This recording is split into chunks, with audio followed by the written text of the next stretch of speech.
So we've got Mark Rhoden here, trading New South Wales Racing. How you going, Mark? Good, Mark. How are you?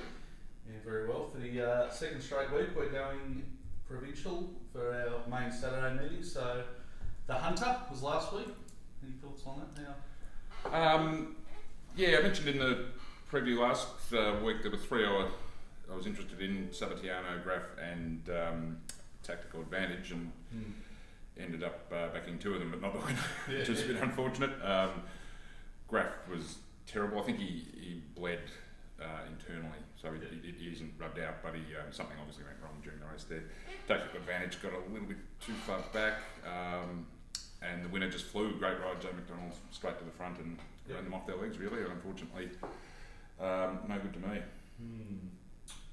So we've got the Gong this week. I think we were saying it's I think it's our sixth straight week of $1 million racing in New South Wales, and we're maybe just stuttering to the line. Yeah, it might be a bit of $1 million fatigue starting to kick in New South Wales now.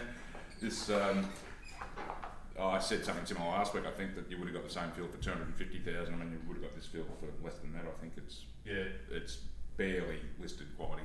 Yep. In fact, Tester Shadow, who's been scratched, to run in a benchmark 88 because he's drawn a bit of barrier, which I mean, it's eight times the prize money, but there's obviously no prestige attached to this race at all. And again, similar to last week with the Spring Stakes clashing with the Sandown Guineas, we've got this $1 million mile race clashing with the Railway in Perth. So I don't know, a couple of these like Eldorado Dreaming is a Group 1 winning mare, and maybe one or two others might have been tempted to go over for the Railway, which is big prize money too, and really the jewel and the crown in WA. But New South Wales are running the spoiler again. But this is a pretty plain race for $1 million. It's just looking at the field, it's reasonably open at the moment. Yeah. $5 favourite, lower. Yep. Eldorado Dreaming and Quackerjack not far away. Yeah, I've ended up broadly in agreement with the market in this race. Unfortunately, it doesn't look to be a screaming amount of value to me. I was on Lava last start, so if I don't end up on it, you probably should back it, because that seems a pretty good system to follow. She is quite lightable in this race. She's obviously been set for it. John Sargent, very good trainer. She just had a nice. I just had a spec bet on it the last time. She got out to about 20 to 1. She was really good first up, and I thought, she might just get there on ability, but she was really they just stuck her out the back, and she worked home. Joe Ford to T Clark here. She'll get back again, but the big expanses of Kembla should suit her. She's got to be right in it. And the other one at the top of the market who's a great chance and coming through the same race is Eldorado Dreaming. She finished off really nicely in that Real Min Ruby race, and her last 100 in particular was fantastic. So those two mares look to be the two, but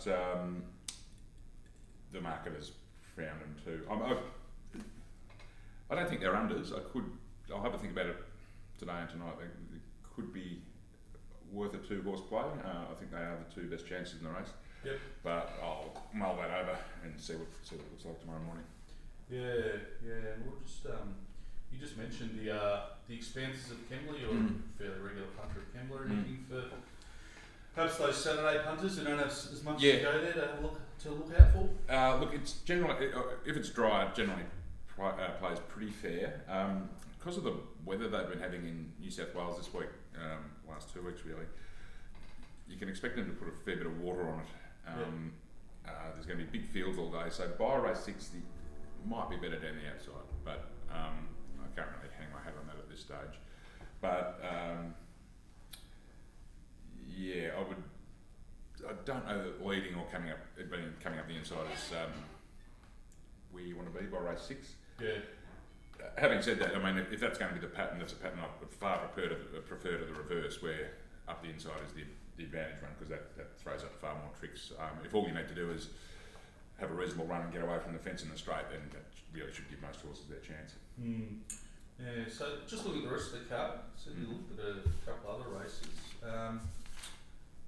Couple of benchmark 78s in the Hottie. Yep. Race 7 is an interesting race, 1,000 metre race. I'm keen on one at a little bit of odds. Oh, I should mention, if it's not already, number 3 Star Fall's going to stay in Melbourne, and it's, I think, it's out already. Okay, good. Market has number 4 Seasons and number 13 Brazen Pine at the top of the market. I have the same 2, but I have them the other way around, so Brazen Pine's going to be a bet for me there.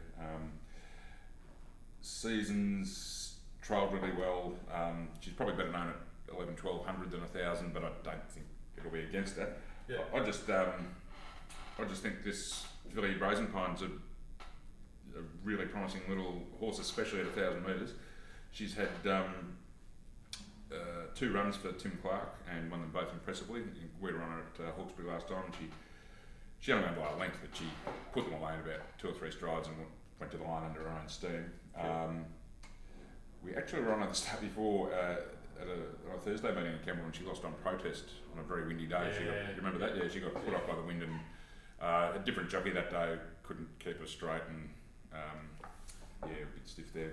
But either side of that, 2 really impressive wins for this jockey, Tim Clark, and on her day, really good turn of foot, and she's the type of horse that the weight drop to 53 will be a significant advantage to, I think, because she can accelerate. May have heard me speak about that topic before, that, if you get a plodding old sort of 2000 metre one pacer, if he's dropping from 60 to 53, it's not as big a plus as it might look on paper, because he doesn't have the turn of foot to go any faster. But sort of dynamic little sprinting filly like this, the weight drop should be a plus. She certainly won't be leading, she'll be sitting off them somewhere, mid-gate, ideal. And I think, her and Seasons stand out a bit here, the way that this race sets up, and at the price I'm definitely going to be with Brazen Pine. Yeah, so Seasons is pretty short now, it's into $3. Yeah, she trialled really strongly, never off the bit. Great fresh record.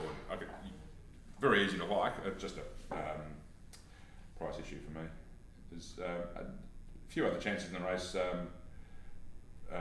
Broken Arrows, actually, speaking of, systems might want to follow, we were on Broken Arrows 3 times in a row, had no luck in any of them, and since we've dropped up, has won twice, including by about 4 lengths at my own last start, which is good. The thing, little negative for him, and weight is certainly not the be all and end all in 1000 metre races, but his benchmark rating's jumped 11 points in 2 starts, which is quite significant. So he's not only going up in class again, he's getting no weight relief.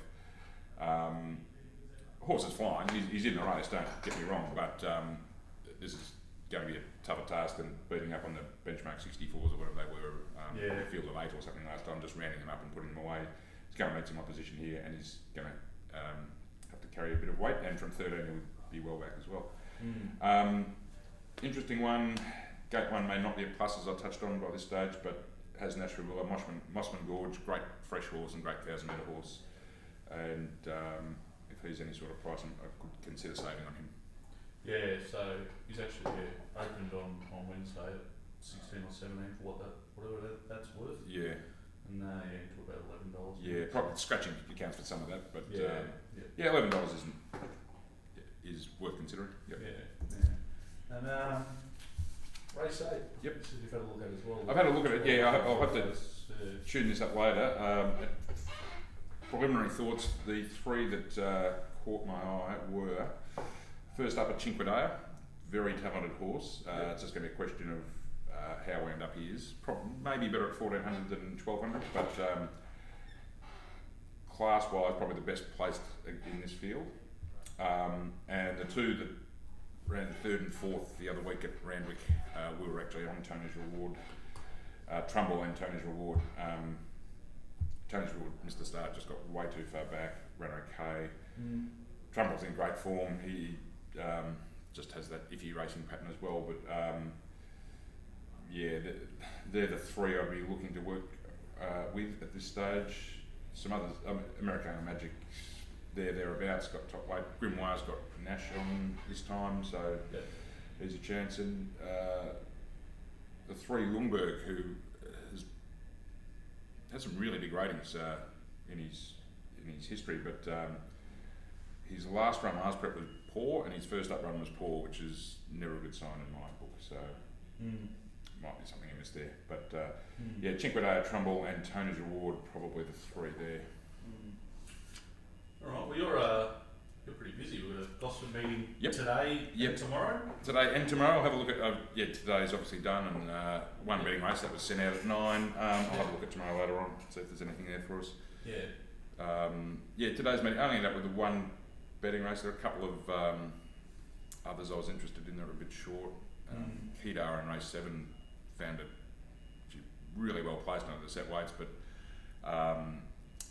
from the gate, I think she probably goes back to last, which I was having a look at those stats yesterday in the form. It's the things that settle on it well back over the mile, of course, would have about a 4% strike rate. So, I mean, wouldn't shock me to see her round them all up and get the money, but at around 260, it's a bit hard to take. So, let that one go. And just bet in the last race, got 2 nice bets at reasonable odds there. Yeah, and you were saying this time of year, just coming out of the spring and into, I guess, the end of the calendar year, fairly busy time actually, with a fair few meetings. It is, I think, because Christmas parties and holidays start to kick in. The racing industry probably would try and take advantage of that. You get a lot of, there's always a Thursday twilight in December on the Kenzo track, and then you get a lot of extra Friday meetings, provincials, as well as the Friday night. So you end up with actually probably a heavier schedule than any other time of the year. Yeah, plenty of action to look forward to. Yeah, I hope so. Good stuff. All right. Well, thanks for that. Good luck. Good luck at Kembla tomorrow, and we'll have a chat next week. Excellent. No worries. Thanks.